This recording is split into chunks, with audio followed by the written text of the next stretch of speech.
I never imagined my success would be treated like a crime. I was 24, finally standing in front of my first house, the dream I had built from scratch. 2 jobs, no vacations, no handouts, and no sleep for years. I thought my parents would be proud when they came for the family barbecue I hosted that weekend. But instead, my mother pointed at me, her face red with rage, and screamed in front of everyone. "You stole your brother's future." The laughter, the joy, the smell of grilled chicken, all froze. And a week later, a man in a gray suit knocked on my door and handed me court papers. My parents were suing me for ruining my brother's chances. That was the moment I decided they'd regret ever trying to destroy me. I'm Samantha Price, the so-called independent one of the Price family. Since I was 16, I've lived on my own terms. While other teenagers begged their parents for car keys or allowance, I begged for extra shifts at the diner downtown. I worked mornings at a bookstore and nights serving tables just to save enough to rent a one-room apartment.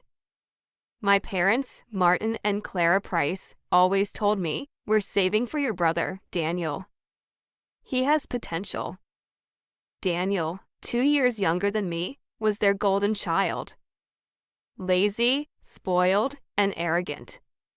He failed classes, crashed cars, and burned through every dollar they gave him.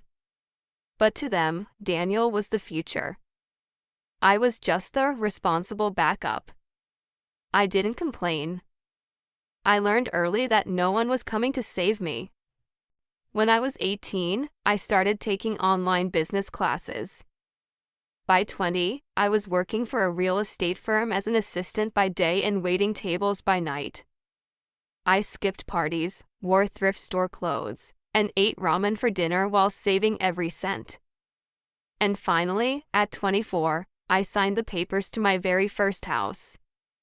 It wasn't a mansion, but it was mine, white fences, a small garden, and a porch swing I'd built myself. So when I invited my family over for a small barbecue to celebrate, I thought it would be a healing moment. Maybe they'd see I'd made it without them and feel proud. Maybe Daniel would be inspired. I was wrong. The barbecue started fine. My dad nodded awkwardly, sipping beer.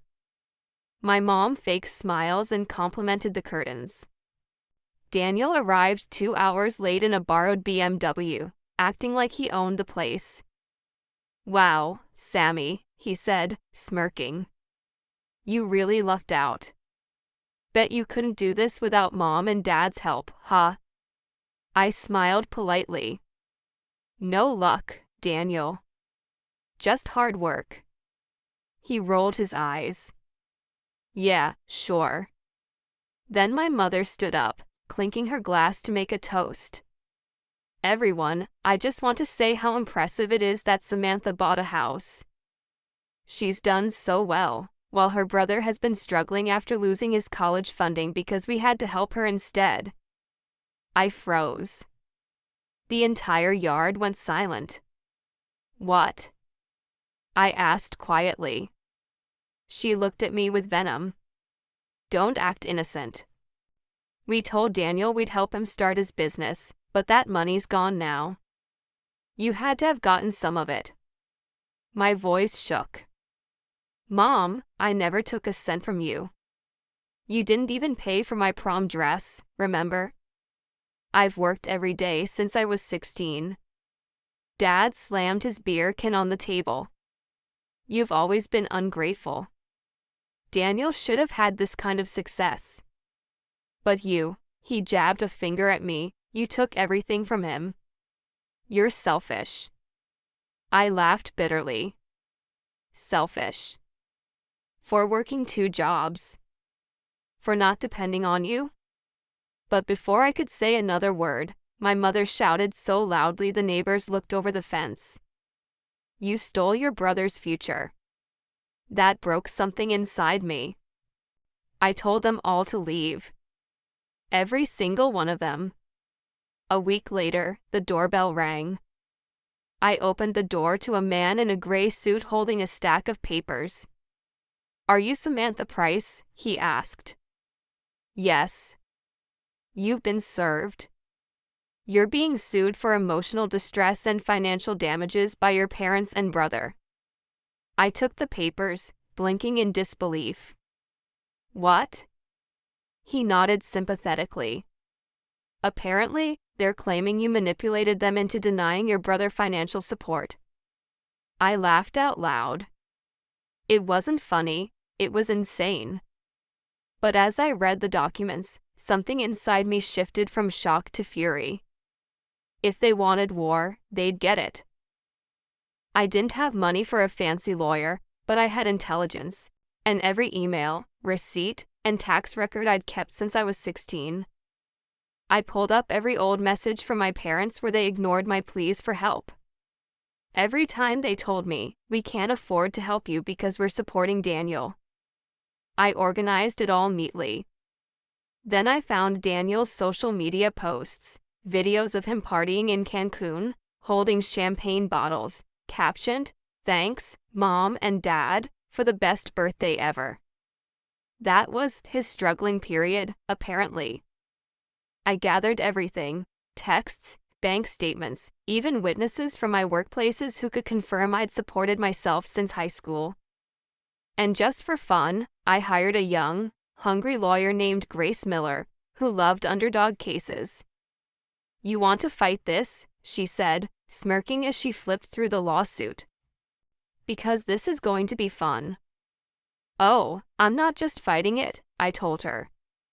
"I'm going to make them wish they'd never met a courthouse." The hearing day came fast. My parents arrived dressed like saints, Mom in pearls, Dad in a suit, Daniel pretending to look humble. The judge, a sharp woman named Judge Hernandez, read the claim aloud. "You're suing your daughter for emotional distress and financial interference." "Yes, Your Honor," my mom said tearfully. "She took advantage of us, and now our son's future is destroyed." The judge frowned. "Did she borrow money from you?" "No," Mom said. "But she manipulated us emotionally. She made us feel guilty for helping our son."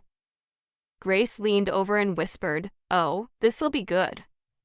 When it was my turn, Grace stood tall. "Your Honor, my client has been financially independent since the age of 16. We have extensive documentation, tax records, employment letters, lease agreements, and over 100 pay stubs. She's never received financial support from her parents. Ever." The judge raised a brow. "Is that true, Mrs. Price?" Mom's face twisted. "Well, we intended to help her at some point." "Intended," Grace repeated, smiling. "But didn't?" Then she dropped the real bombshell. "Your Honor, while the plaintiffs claim financial hardship due to helping their daughter, here are the bank statements showing they transferred $22,000 to their son Daniel over the past 2 years, funds he used for luxury vacations and gambling." The courtroom gasped. Daniel's face turned pale. "That was for business research." Grace showed another photo, Daniel on a yacht surrounded by bikini models. "In Monaco?" Even the judge smirked. Mom tried to object, but it was too late. The judge leaned forward. "So, to clarify, you're suing your daughter for being successful while financially supporting your son's bad habits?" Silence. The judge shook her head. "Case dismissed. And Ms. Price, you're entitled to countersue for defamation and harassment if you wish." My parents' jaws dropped.